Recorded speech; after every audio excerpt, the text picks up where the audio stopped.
एथिरे कहा जाइछि जे जदि भारत तार वर्तमान आभिमुख्य को बजाय रखे सिंधु नदी जल आवंटन नहीं जो चुक्ति होईछि से चुक्ति रे जो भूमिकाटी भारत निर्वाह करुला सेथुरु जदि ओहरी आसीछि ताहले पाकिस्तान को किभली प्रभावित करने को जाउछि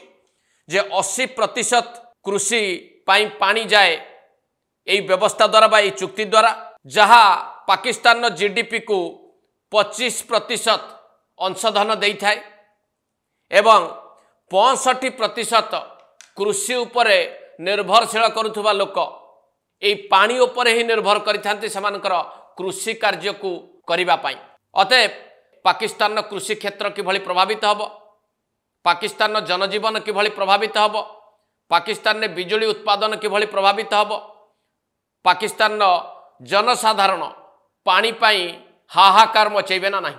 ए रिपोर्ट टी स्पष्ट भाव में कथा कही।